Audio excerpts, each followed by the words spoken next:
Oh, I used to love this back in the 70s.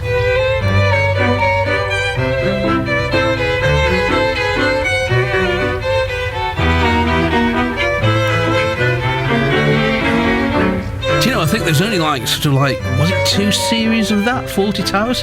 Well, Phony Towers is arriving at the Gatehouse Theatre February the 10th.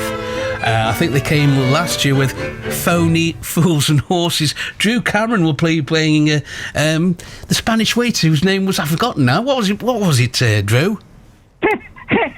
I know nothing. I'm from Barcelona. I know nothing. Mr. Fawlty, he go crazy. Stupid Spaniard. I used to love that. It's fantastic. Hi, Manuel. That's a Manuel. Oh, great. Well, is it right? There was only 2 series of Fawlty Towers made. There weren't too many made, were there? No. There was just 12 episodes. I was on, you remember? Yeah. And yet, it's one of those things that's so endearing. People still watch it over and over and over again. It's repeated. I mean, what's his name? John Cleese was laughing his way to the bank, mate.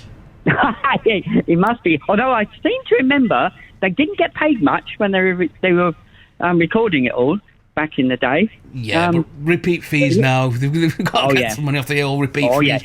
So you are Manuel, Drew. Well, is it a complete new sort of adaptation of it? I mean, how's this show going to sort of pan out at the Gatehouse? Tell me about this. Well, it's a parody, a pastiche of the show. So there are elements to it that we all know and adore, which are included, but a lot of it is a new tribute to the show. So There are actually unexpected guests arriving as well. Oh? And when I say that, I won't say who they are. Oh, but you might know them if you see them.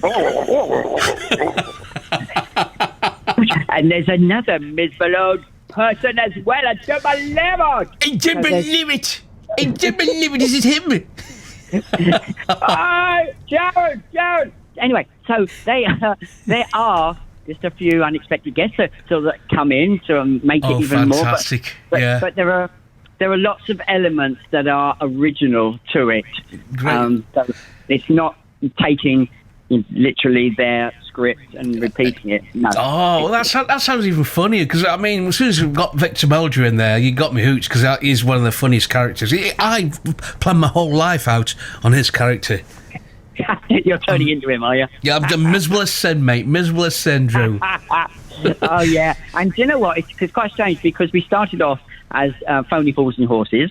Yeah. And we only did one tour, because then something developed from it. I don't know if you know. I'm probably not interested. No. Anyway, so we all know what that is, don't we? Yeah. Yeah. So we had to change our theatre tour, and we did it to this. And actual fact, it's going down better than the Phony Fools and Horses. Is which it? Was yeah, we've got reviews. I've sent out videos to the new venues, and it's got on there people's reviews on video. Oh, that's good, isn't it? Yeah, and it's really, really good. Well, I mean, we know who you're playing, but what about the rest of the cast? What do we know about them? There's the basic cast. So there's Manuel, and then there's... Right, okay. There's someone doing Basil, Phil Hall's doing Basil. And there's another person that's doing Sybil. Sybil? And then... It's actually Ian that's doing the Sybil.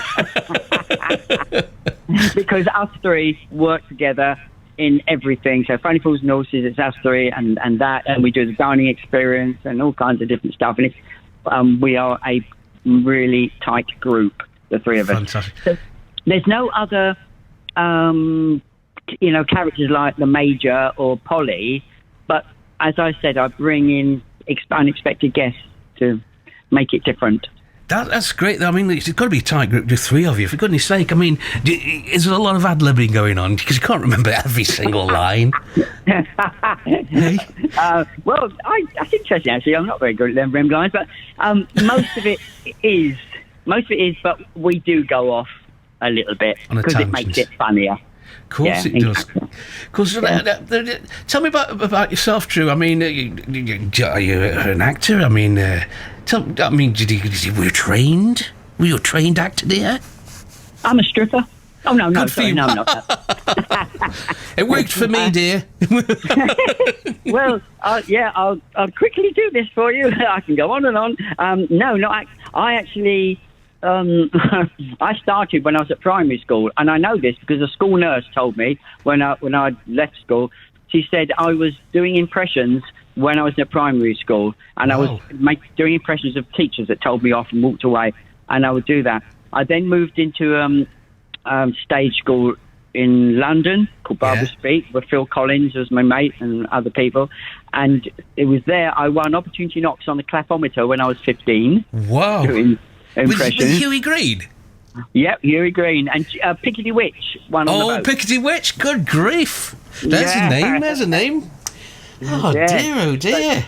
That was brilliant. And so then I moved on, and my wife and I met my wife at a stage school, Sheila, and we opened up our own full-time stage school, so academic and performing arts, and I'm a qualified dance teacher and drama teacher and art teacher and all that, doing all that. And then when I came back to 1996, I went back into performing again, and I had to start all over again because there were new characters. Yeah. And I built up. I was on Britain's Got Talent on there, and I could go on for ages. Well, that's really good. And you mean that most sincerely, folks. See, I'm just throwing in little bits there, little attributes for your career. So you're enjoying yourself. You're travelling up and down the country. Like I say, you'll be at the Stafford Gatehouse on February the 10th.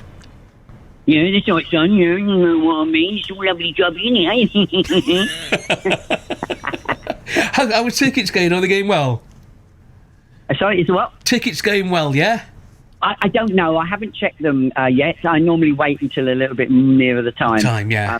People don't always buy them too early. No, I know. It's a spur of the minute thing nowadays, isn't it? At the theatre. But, go on, sorry. And it's whatever the sales, I'm doing it, we're doing it anyway, so... Fantastic. It sounds like it's going to be a lot of fun, and I like the extra characters as well. It's sort of an extra dimension, isn't it, really, to the whole production? Yes, it is, and it gives people something different they weren't expecting. And I haven't told you everything that goes on there, and it is really good. We interact with the audience. Brilliant. And that's what we all like, especially just now that Panto's just finished. We like to keep the spirit going, don't we, dear? We do. It is Panto-ish, in a sense. Yeah. Drew, it's an absolute pleasure chatting to you. Thanks for taking the time out tonight to tell me about Phony Towers and the three of you. You gave me exhausted, mate. I'd love it. As you know, it's my life completely. That's who I am. I'm two-faced, well, four-faced, but I've got so many different personalities in me. Make sure you get everybody to buy tickets. It's all up to you now. All right, I'll do my best. But for 10%, obviously, yes. Yeah. I'll let you in for free. How about that, mate? I'll let you for free. You're a good man. You take care, Drew. Thanks ever so much. Thank you, Dan. All the best. Christmas. Merry New Year and all that stuff. Happy Easter. Yes. Bar mitzvahs and all that. There we go. There's Drew Cameron with Phony Towers. Come to the Gatehouse Theatre, February the 10th. Go and see it. It sounds like a lot of fun.